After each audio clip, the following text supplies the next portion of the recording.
Hello everyone. I hope you can hear me.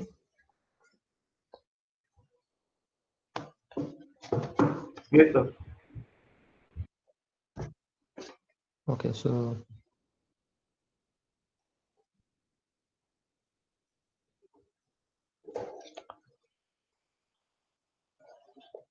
today we will talk about how a computer works, what to expect from a computer and what not to. Okay.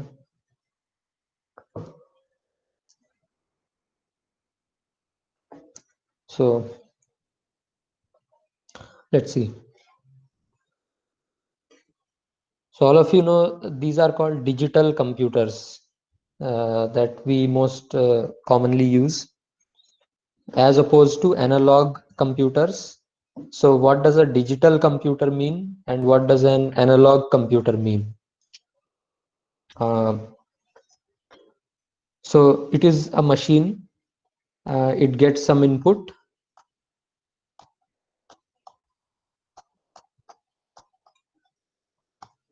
and gives some output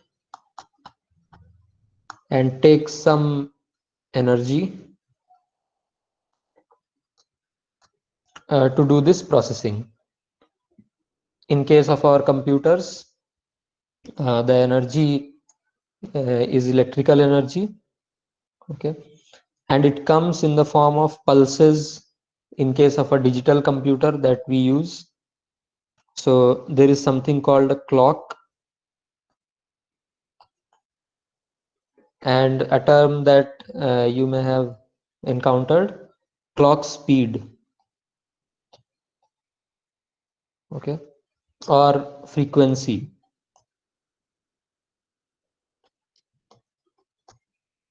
or also known as processor speed.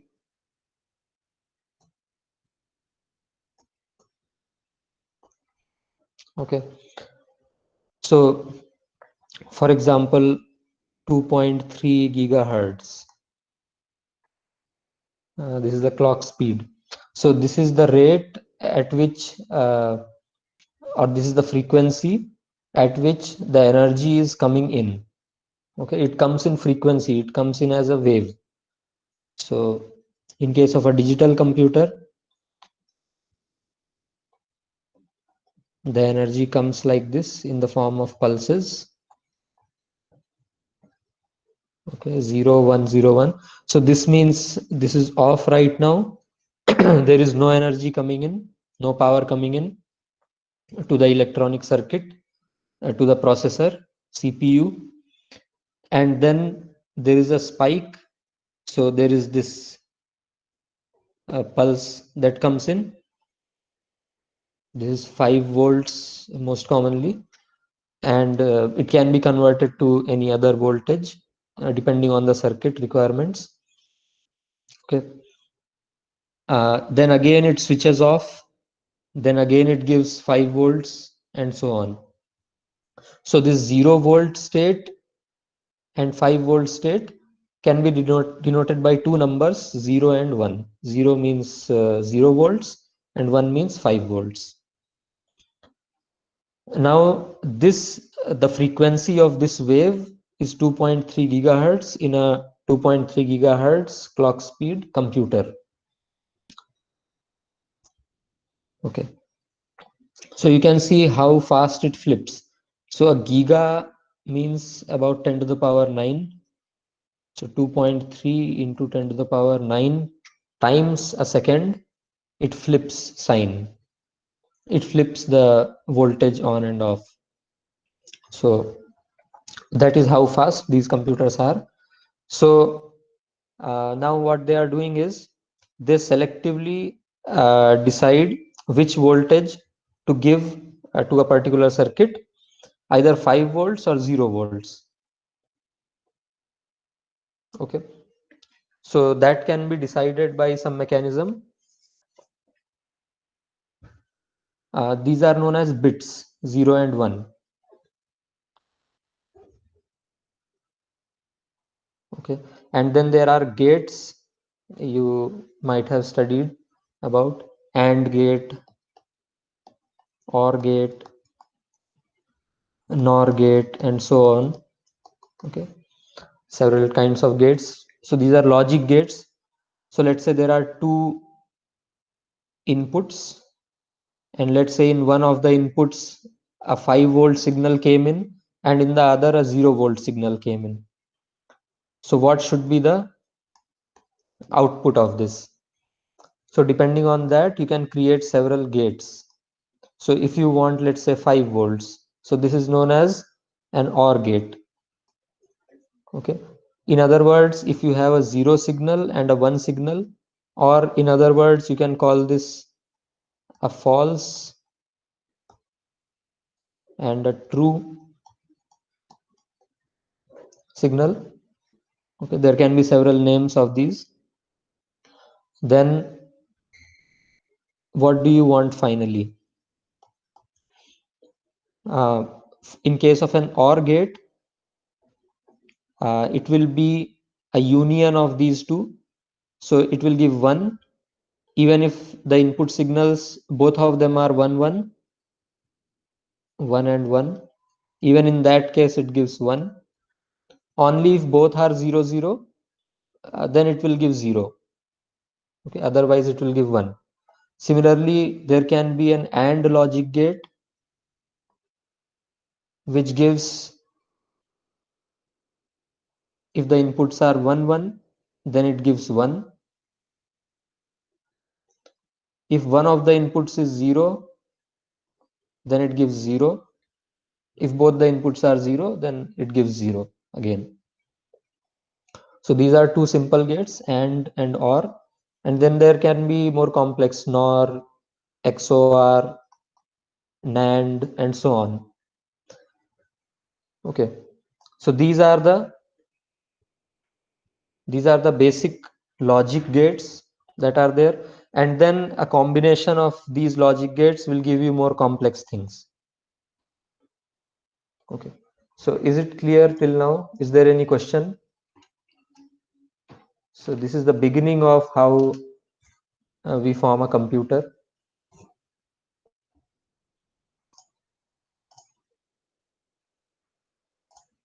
You can write on the chat window if there is any question.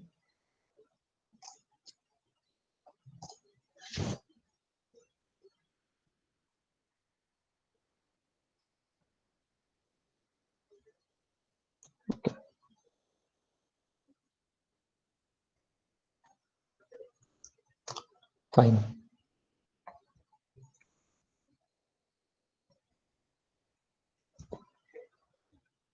Now, let's say we create an input-output device which looks something like this.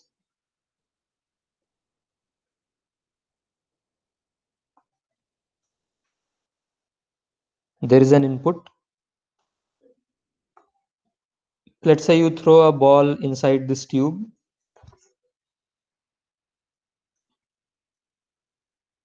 And then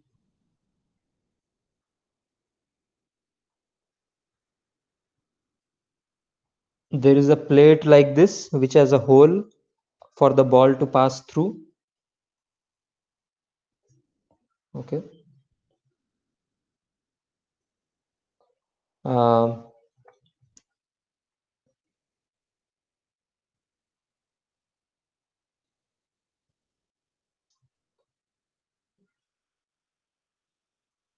okay. So if the ball hits this blue part of the plate, let's say the plate is moving in this direction right now, and if the hole is somewhere here at a particular instant, let's say the ball will just go there. Okay, and let's say there is some mechanism by which the ball will stick here, and then there is a flag here which will rise. It says yes, and then if the ball goes through this hole here, in that case it will fall on some other mechanism, and this will raise a flag saying no. Okay, and let's say you cannot see this thing, and the energy input for this device is maybe something, maybe you yourself. So you are pulling and pushing this plate back and forth, and let's say someone drops this ball, and it gives yes. Okay, or there is some other arrangement, there is some speaker, and through the speaker this machine says yes, and here sometimes it will also say no. Okay, so this is a simple arrangement by which it can look like this machine has some intelligence. Okay, you ask some question, throw the ball in, and it will say yes or no. Okay, this is the black box. Let's say you don't know what is happening inside. Finally you see some flag going up. Okay, now this will help us understand uh, what do we mean by artificial intelligence, and what does it mean to think, what does it mean to say uh, when you say that a machine can think, or it is solving some problem, something like that. So there is some mechanism, there are some mechanisms involved, and it generates some output. This is an input output machine.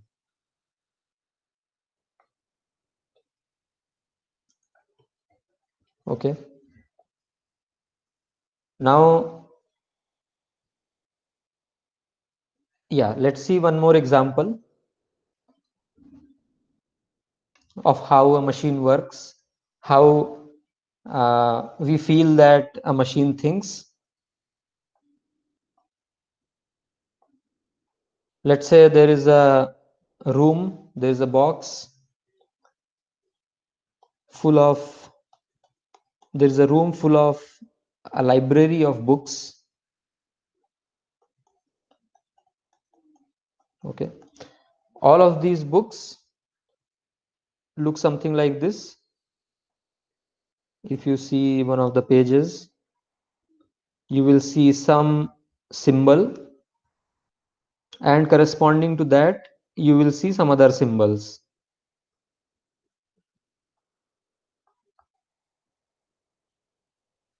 Okay, let's say this is one such line, then there is some other symbol,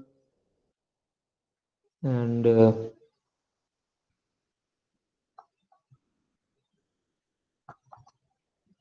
this is another line.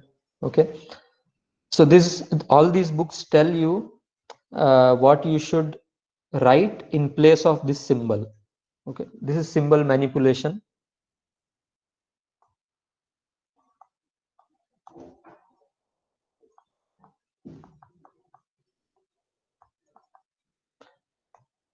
You don't understand any of these symbols, but these books tell you, if you see this symbol circled with red color, then you should give an output of this set of symbols. Okay, is that clear? Just write here so that I know we are on the same track.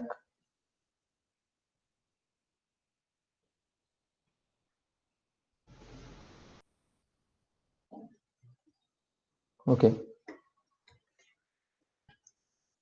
Okay, so all of these books contain symbols like these which we don't understand, and let's say this is some language.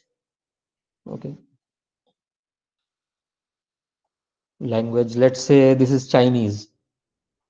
Okay, and there is a person here who doesn't know Chinese. This person knows English, let's say, and there is a person outside who knows Chinese, and he gives a list of symbols. Okay, that is the question that he is asking, he or she is asking. Let's say there is a slot, he cannot see what is inside the room. Okay, who is inside the room?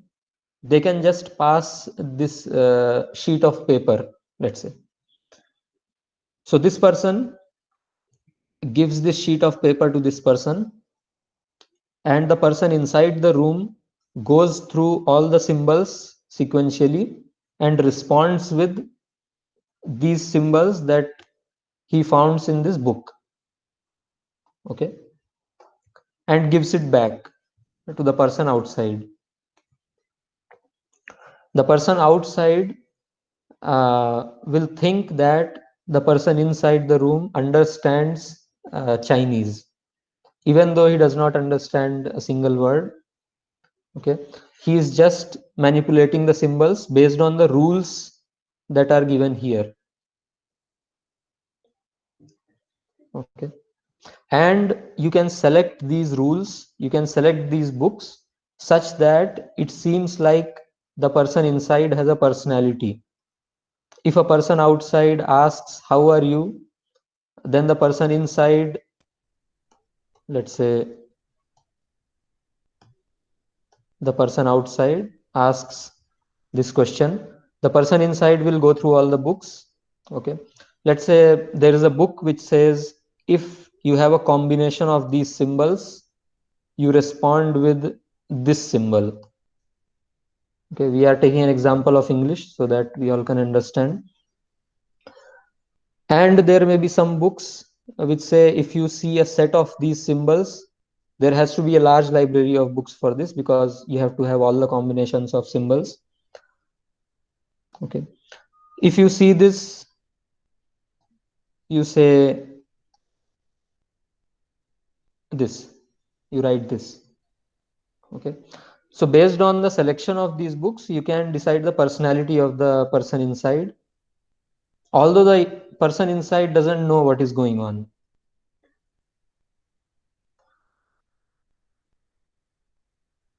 All right, so the person outside may think that the person inside understands him. Similar thing goes with a computer.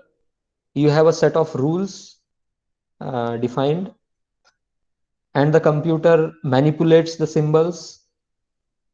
In the next class, we'll take an example where we'll show how a computer actually finds out, let's say, 2 raised to power 3 or something like that.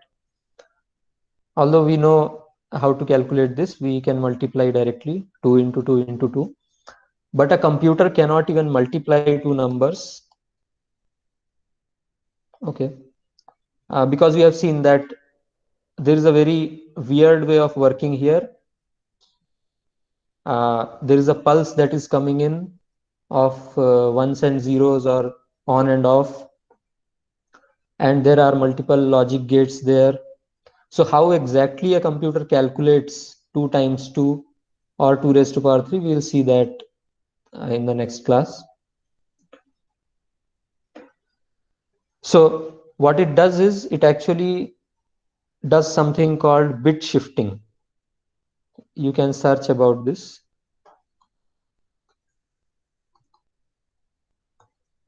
So there are bits, ones and zeros, and it shifts bits.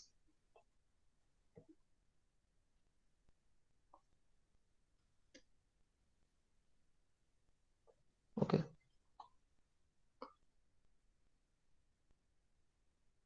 Also, there is a weird thing that comes up in digital computers.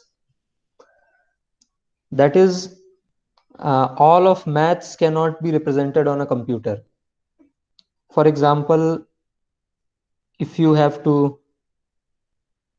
give this number 1.11 bar, let's say, which means 1.1111 going to infinity, infinite number of decimal places, that is 1.11 bar, okay, or 1.1 bar. Why this computer cannot be represented, why this number cannot be represented on a computer? The reason is that you need infinite memory to store this number. You can go to a certain number of decimal places, and then you will have to stop there. Okay, maybe I don't know how many decimal places, maybe 128 or something.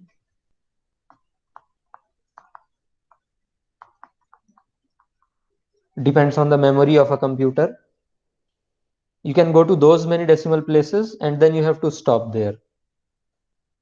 You cannot write 1.11 bar on a computer. So when you do numerical simulations, if you encounter something like this, if you encounter, let's say, pi or something else, then you have to round off that number. If you are calculating square root, sorry, what this? If you encounter square root of 2, then you have to round off this number.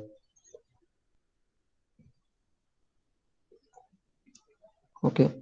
So these errors that accumulate in a numerical simulations because of rounding off are known as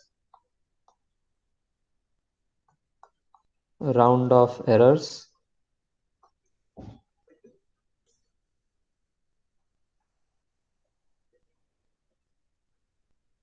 Okay. So just a fun question.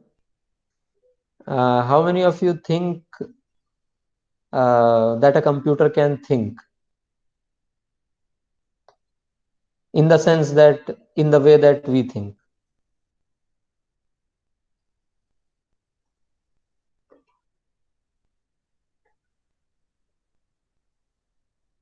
Or how, whatever is your opinion. Like how many of you think that it cannot think, or whatever you want to say. Just write in the chat window.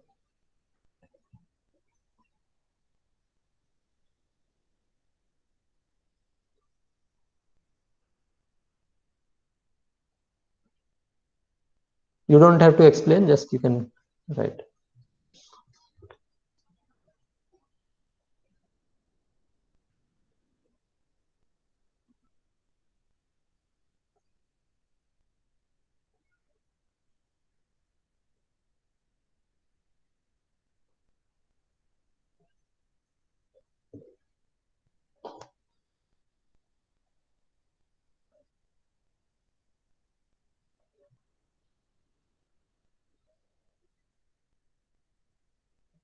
Okay.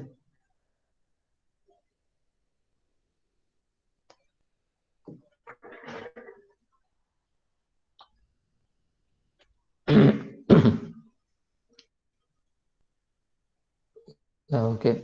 Almost all of you who have written say that it cannot, like we do. Although there is a lot of effort to go in that direction so that computers can emulate what humans can do.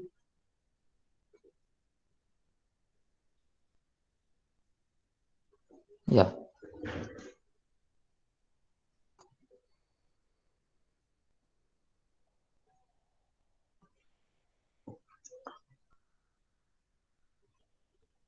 Okay. So what else? Yeah. Okay, let's take another problem. Let's say you want to represent this line on a computer, this equation y equal to x. Now we know what it means. Let's say y equal to x for x belonging to all the real numbers. We understand what this means. For a computer, if you want to say this on a computer, you have to give each and every data point. You have to give this kind of a table to a computer, or ultimately it in the background it will have this kind of a table. Even if you don't see it, it will write what is x and what is y. It doesn't know any relationship between the variables. It doesn't know any variable at all. It doesn't understand anything else apart from 0 and 1 or a combination of those, which means it understands only numbers, does not understand any relationships. So you have to say if x is 0, y is 0. If x is 1, in terms of decimal numbers I'm writing, y is 1. If x is 1.33, y is 1.33, and so on. And you have to write this table up to infinity, only then you can say that computer has understood what is y equal to x. But you can never write that because you need infinite memory for that. So you can actually never say this on a computer. Okay. And for most practical problems, we don't even need this. We don't even need it for all the real numbers or for all the points in between also. So in most of the practical problems, what we need is, let's say, yeah, let's take some problem here.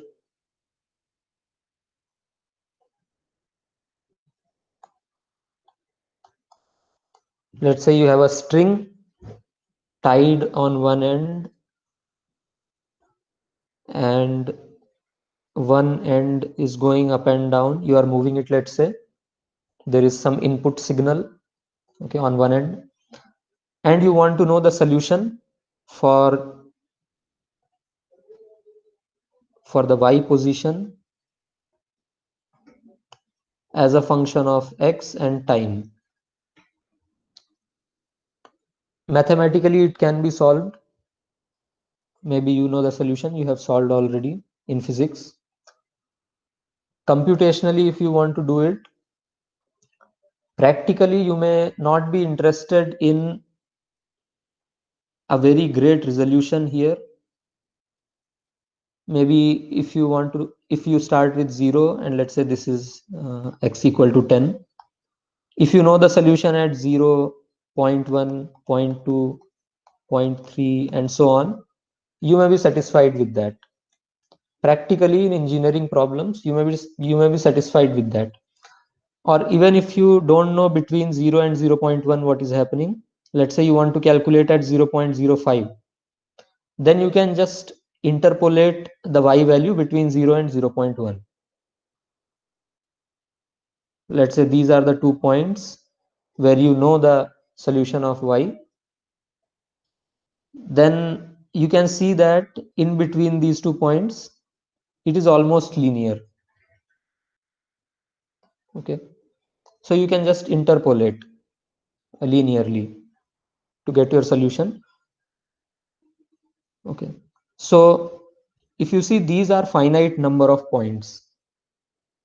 If you get the solution at these many points, then you are fine. Also, you don't need, let's say you only need solution from x equal to 0 to 10. For most of the practical problems, almost everything, you will need it only for a fixed interval. You don't need for all x, all real numbers or all natural numbers. Nothing like that will exist in real life. Okay. So a computer can help with that because it is good at crunching numbers.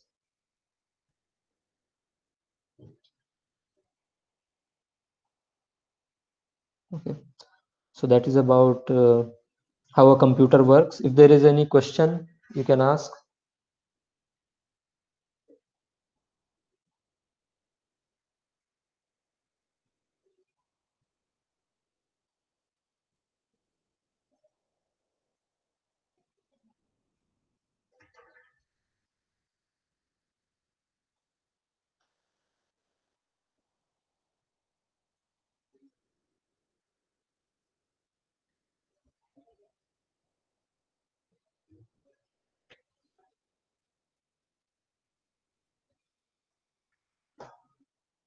Okay. So now what about these programming languages? It seems like a computer understands a programming language. So if you have studied computers or something about computers in your school or even here, then you may know that they are classified according to their level. For example, low level programming languages, uh, high level programming languages, and so on. There may be different distinctions. So the machine level programming language, basic one, it just tells the computer how to shift bits. Okay, so let's say this is a diagram of memory units of a computer. In this memory unit, the bit is on, that is voltage is 5 volt. In this one it is 0. This one again it is on, off. It's like this.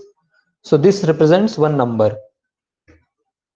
If you search on Google how to convert a binary number to a decimal number, you will get those things there. So I will not explain how to do that, and neither it is necessary for this course. So you have a certain number stored in these set of bits. If the number is very big, for example, a large decimal number like we discussed, 1.111111, like this, then you need more memory for that. Okay, so let's say the number is this much, 10110. Now the most basic language will tell the computer what to do with this. Make 0 in the next step, make this 0 1, make this 1 0, like this. Then this may lead to some other number. So this is maybe some operation that you did on this number. Okay, and then maybe there are two numbers which you want to add. They may be stored in different places. Now you may say bring this one here and this 0 there. Okay, swap them, or increase this number to 1, and so on, which may not make any sense here, which we will see in the next class, that it doesn't make any sense what you are doing here. Still, the final answer that you will get will correspond to that decimal operation that you want to do. Okay, so you have to develop these methods, how to shift bits, how to manipulate these bits, so that you get the final desired answer. And there is entire mathematics devoted to this topic. Okay, for binary numbers.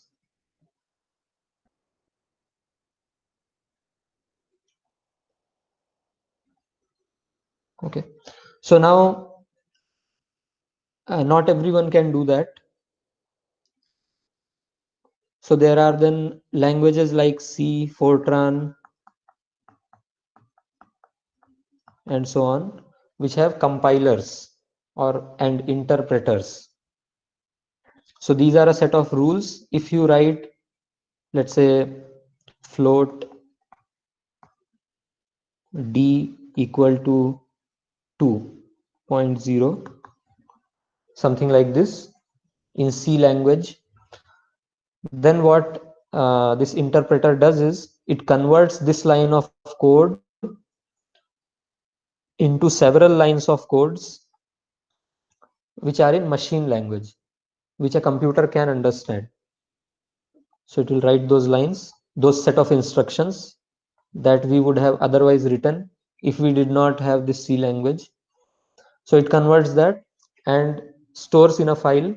Okay, not just the instructions that shift this bit, shift that bit, also a binary equivalent of these rules, and it stores it somewhere. So it will be a file of this sort. So a binary equivalent of all these steps. So that file is known as a binary file or executable file, which then you can run, and that is how your code runs. So that you will see in a computer. If you write a C code and compile it, it will generate a .exe file on Windows. In Linux, it will have no extension at all, or by default it generates a.out, this file, which you can run, which is an executable file.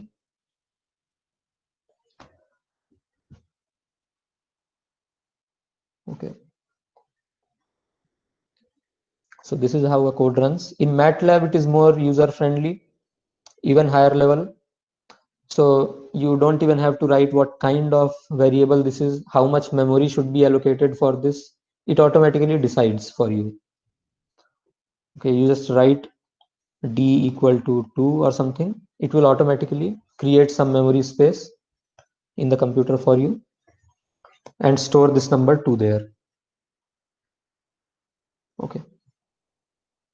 And one more thing, how memory works in computers.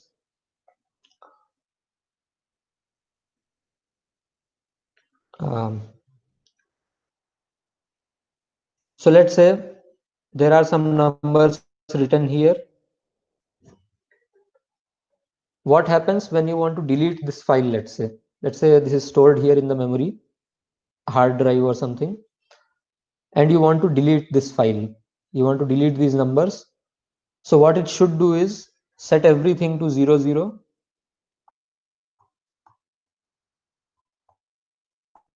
That means it is deleted. But what actually happens is when you open a folder on a computer, the files that it shows there, those are actually just addresses pointing to this location, the first location. When you open that, this goes into the current memory that is running right now, which is your RAM. From your hard drive, that goes there, and then sequentially all of these are taken there as needed, okay, as your program runs. Okay, so when you delete a file, it just deletes the address, this link to the memory. It deletes that from its table. Okay, it doesn't actually delete these numbers here, doesn't reset them. That's why there is a concept of data recovery. You can recover your deleted data. That doesn't make actual sense, because you cannot recover a deleted data. There is no image of that. But because it has actually not deleted the data, it has just deleted this link, this pointer. These are known as pointers, which store the address of the first bit. Okay, is that clear? So these are all the concepts that you can use in programming. In this course, maybe we will not use pointers and all, but it is good to understand these things. Is there any question?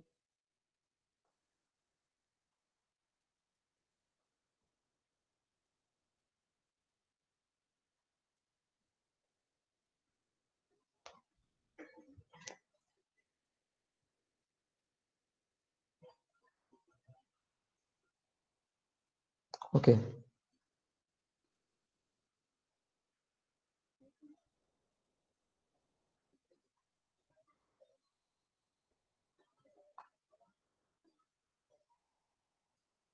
Yeah.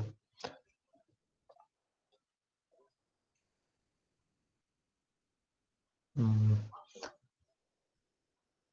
Let us take that example again, y equal to x.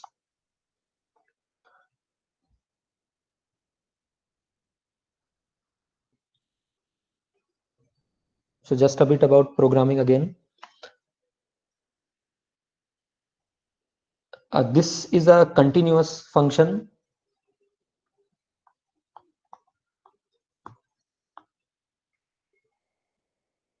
So any point you pick anywhere, there is a value for y for a corresponding x. As we discussed, on a computer, it will be like this.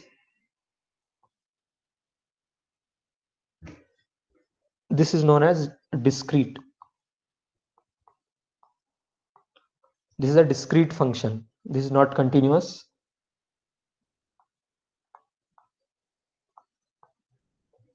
That is continuous. So there is something called discretization. In order to convert an equation to a form so that you can solve it on a computer, you need to discretize the equation. If this is the equation, there is nothing to solve here actually. You directly get the value of y if you put a value of x here, both are equal. So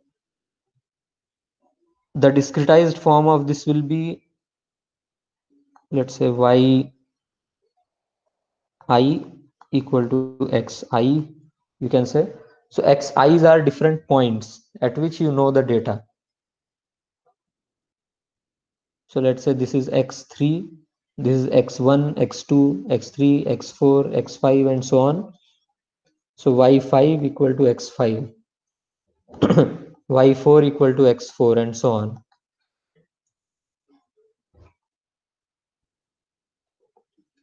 Similarly, if you have yi equal to y equal to x square, then you can write yi equal to xi square, which just means x4 times x4 will be y4. This is very simple. It seems like there is nothing to it. But let's say now we go to differential equations. These are the equations when you want to solve for a fluid flow. Let me just write the fluid flow equations. You don't need to remember it right now.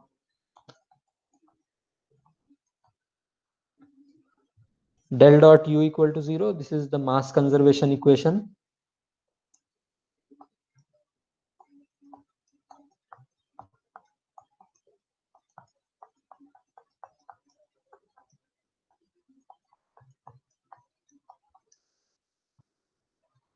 And this is the momentum conservation equation,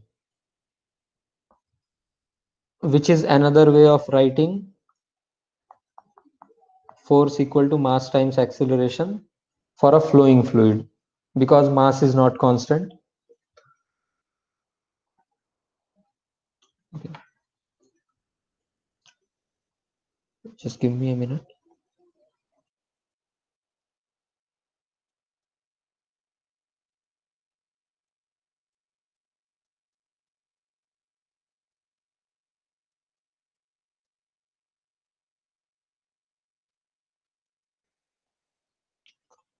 Okay.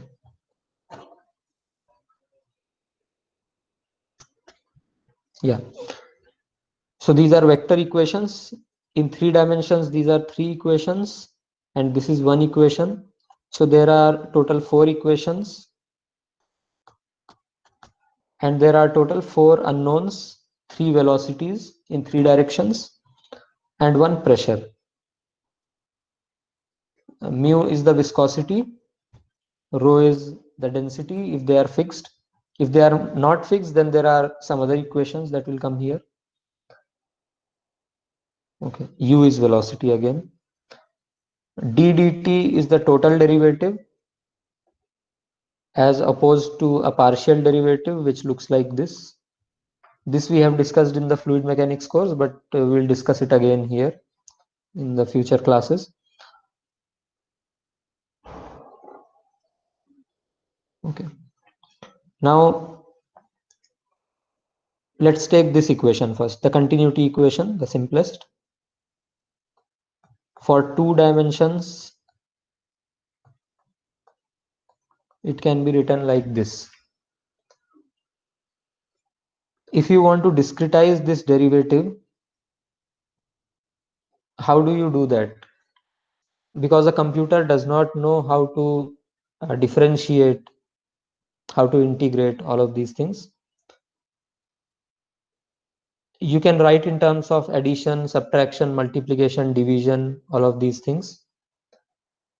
These are the operations it seems to understand from a high level programming language, but internally it is just bit shifting, but you cannot write a differentiation there.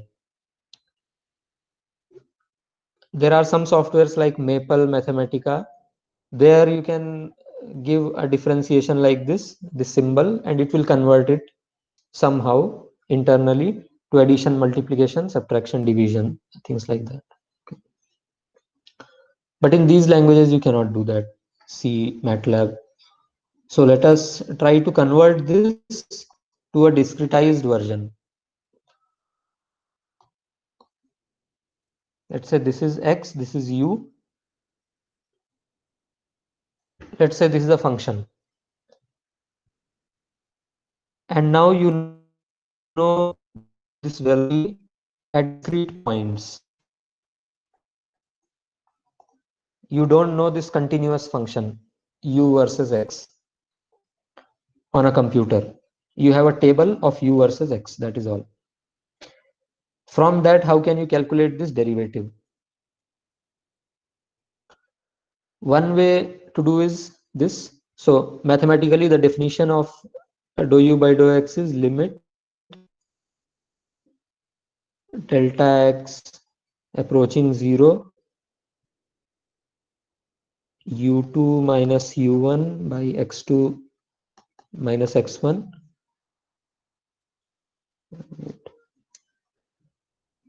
Here we can write x2 approaching x1, or x2 minus x1 can be called delta x.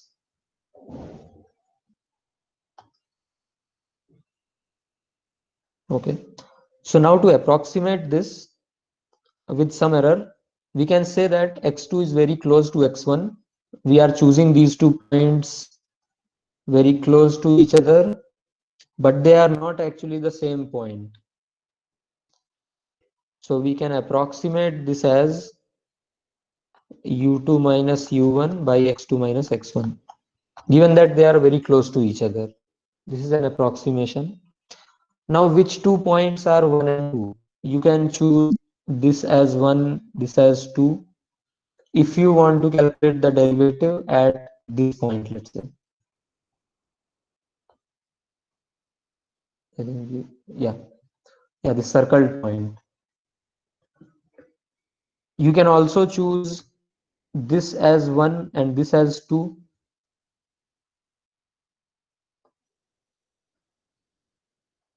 The one with blue color, 1 and 2.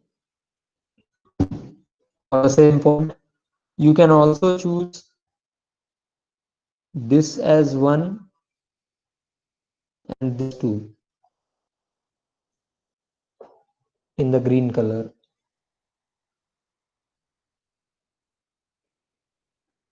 Is that clear? For the circled point, you can choose all of these pairs to approximate this limit.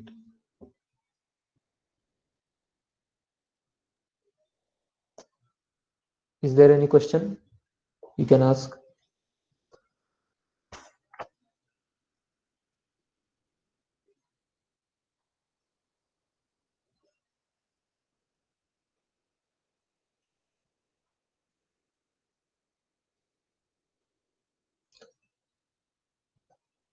So in the first case, the numbers marked with red color, we have chosen the points as on the point where we calculate the derivative, and on the left of it. In the second case, marked in the blue color, we have chosen the points on the right side and on the point. Okay. And in the third case, the numbers marked with green color, we have chosen the points on either side of this point where we want to calculate the derivative. So these can be the 3 approximations. These are called backward difference, forward difference, and central difference. So the point is at the center of 1 and 2, then it is called central. If it is in the forward direction, it is called forward difference, otherwise backward difference. I hope this is clear. And there are different errors associated with all of these, because x2 and x1 are not the same point. They are different. In all three cases, they are different. And there will be different errors associated with all of these.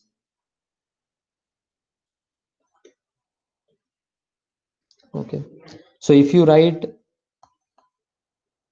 strict equality here, this limit is equal to u2 minus u1 by x2 minus x1. Then you have to write plus some error. Okay. So in this course, we will try to find what this error is and if it grows with time or not. If it is if there is time involved in the equation. For example, in this equation, there is this time term involved.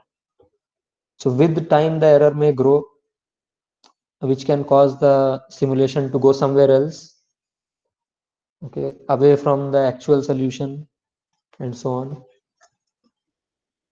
which is known as unstable solution. Okay. So we'll try to find what this error is. How can we minimize this error? What are the different ways of doing that? So how to discretize it properly? That is one major concern in this course that we'll deal with. Okay, we'll stop here. If there is any question, you can ask.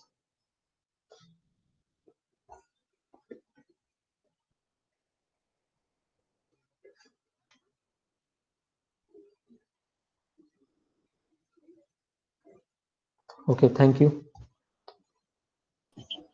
Sir, not regarding the course, Yes. but approval of course in Shiksha portal. Okay, I'll approve that. Thank you, sir. I'll just check it.